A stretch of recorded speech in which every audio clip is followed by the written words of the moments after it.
आप 25-30 साल से 10 दिन कयास लगा रहे हो। कयास लगाने के ऊपर निर्मला सीतारमण ने जीएसटी नहीं लगाई है। हाँ, उसके ऊपर भी लगाएंगे, ज्यादा कयास मत लगाइए, जीएसटी लगेगी आपके ऊपर। देखिए, ये दोनों भाई है, पारिवारिक रिश्ता है दो भाइयों का। घर में शादी है, एक फैमिली फंक्शन है, दो भाई उनके परिवार एक साथ आए हैं, उसका स्वागत होना चाहिए।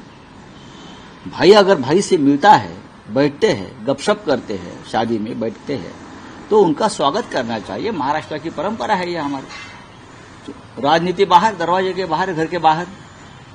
भाई भाई से मिलता है, भाई बहन से मिलता है, तो उसका स्वागत करना चाहिए। राउत साहब, दोनों पार्टियों के कार्यकर्ताओं का ये मानना है कि इन दो भाइयों को अब राजनीतिक जीवन में भी एक साथ आना चाहिए, गठबंधन करना चाहिए महाराष्ट्र की राजनीति। देखिए, जब तक राज ठाकरे जी, नरेंद्र मोदी, अमित शाह और देवेंद्र फडणवीस के साथ काम करते हैं, तब तक ये नामुमकिन है।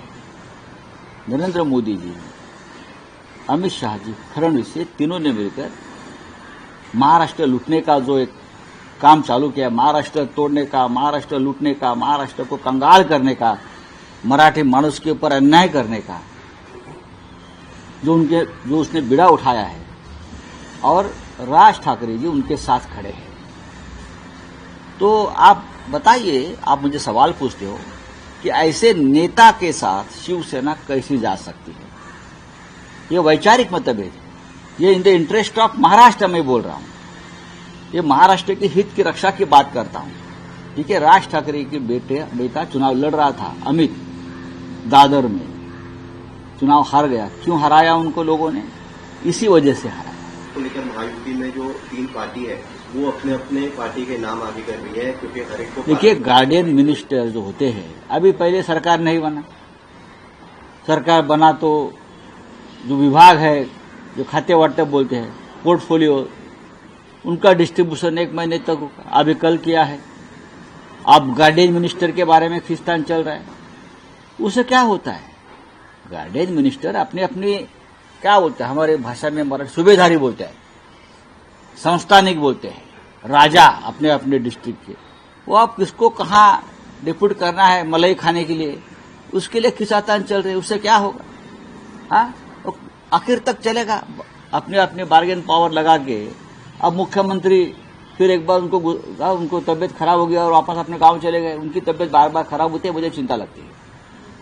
क्या किया फडणवीस साहब ने, उनके ऊपर कौन सी जादू किया है मुझे मालूम नहीं। बार बार कैसे बीमार पड़ते इतने मजबूत आदमी, तो देखना पड़ेगा। तो कल्याणमध्ये पूर्ण आता हल्ला केलेला आहे। इलेक्ट्रॉनिक दस्तावेज को लेकर एक नया जो है रूल आया है इलेक्शन कमीशन की ओर से। अगर कॉमन लोकतंत्र की हत्या है जो रूल बनाया है कि इलेक्शन कमीशन के पास हम जानकारी नहीं मांग सकते। अब हम किसी भी प्रकार की जानकारी चुनाव आयोग से नहीं मांग सकते। ये तानाशाही है भाई, क्यों नहीं मांग सकते? अगर आप ये चाहते हैं कि हम आपसे जानकारी नहीं मांग सकते, तो सबसे पहले आप ईवीएम हटा दीजिए और बैलेट पेपर का चुनाव लाइए। हम आप कोई जानकारी नहीं मांगेंगे आपसे। आप ये जो कुछ छुपाना चाहते हैं जनता से, एडवोकेट महमूद प्राचा ने पंजाब हाईकोर्ट से कुछ दस्तावेज मांगने की कोशिश की और हाईकोर्ट ने आदेश दिया। सीसीटीवी फुटेज मांगा है, कुछ वीडियो रिकॉर्डिंग मांगा है, 17A के बारे में कुछ जानकारी मांगी है। ये मांगने के बाद चुनाव आयोग हड़बड़ा गया और मोदी और शाह जी के चरणों में जाकर बैठा और फिर 24 घंटे में पूरे नियम बदल दिए कि कोई जानकारी नहीं मांग सकती। ये कौन सी तानाशाही? इस देश में लोकतंत्र, इसलिए तो हम कहते हैं डॉक्टर बाबा साहेब आम्बेडकर ने लिखा हुआ संविधान के खिलाफ ये लोग काम कर रहे हैं। ये तो है ना, डर है ना लोगों के मन में, और आपका बर्ताव उसी दिशा में चल रहा है। हमको जानने का अधिकार है कि हमारे वोटों का क्या हो गया है, जो मैंने वोट दिया है वो कहाँ गया है। और आप कहते नहीं, ये आने वाला एक खतरा है लोकतंत्र को। अगले चुनाव में ये लोग फिर घोटाले करने वाले हैं, चाहे लोकसभा हो चाहे विधानसभा हो, उसकी ये तैयारी है।